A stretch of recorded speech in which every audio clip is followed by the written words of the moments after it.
क्या आप जानते हैं, युद्ध के बाद दुर्योधन ने श्री कृष्ण से अपनी हार का असली कारण क्या बताया था? चलिए जानते हैं। महाभारत का युद्ध समाप्त हो चुका था। कौरवों की सेना पूरी तरह नष्ट हो गई थी और दुर्योधन, जो कभी घमंड और शक्ति का प्रतीक था, अब धरती पर पड़ा था। तभी श्री कृष्ण वहां पहुंचे। दुर्योधन ने बोलने की कोशिश की, पर शब्द नहीं निकले। उसने बस 3 उंगलियां उठाईं और श्री कृष्ण की ओर देखने लगा। श्री कृष्ण मुस्कुराए। वे सब समझ चुके थे, लेकिन इससे पहले कि श्री कृष्ण कुछ कहें, दुर्योधन बोल उठा। उसकी आवाज टूटती हुई मगर भावों से भरी हुई थी।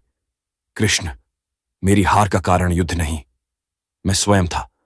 मेरी पहली भूल यह थी कि जब तुम्हें और तुम्हारी नारायणी सेना में से किसी एक को चुनने का अवसर मिला तो मैंने सेना को चुना, तुम्हें नहीं। मैं ये नहीं समझ पाया कि जहां तुम हो वही जीत है। दूसरी भूल, मेरी मां गांधारी ने जब मुझे निर्वस्त्र होकर अपने सामने आने को कहा ताकि वो अपनी तपस्या की ऊर्जा से मेरे शरीर को अभेद्य बना सकें, तो मैं शर्म के कारण कमर पर पत्तों का वस्त्र बांध लाया। वही जगह खुली रह गई और भीम ने गदा वहीं मारी।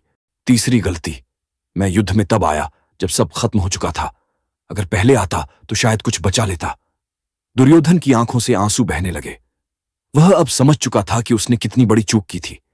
लेकिन श्री कृष्ण ने उसके सिर पर हाथ रखा और बोले, दुर्योधन, तुम जिन 3 बातों को अपनी हार का कारण मान रहे हो, वे तुम्हारे कर्मों की छोटी झलकियां हैं। सच्चाई यह है कि तुम्हारी हार बहुत पहले तय हो चुकी थी, जब तुमने अधर्म का साथ चुना।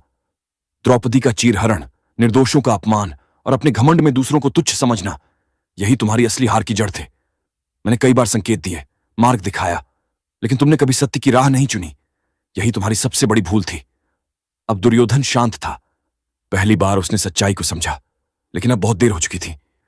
अगर आपको यह वीडियो पसंद आई तो लाइक करें, शेयर करें और सब्सक्राइब बटन को दबाना ना भूलें।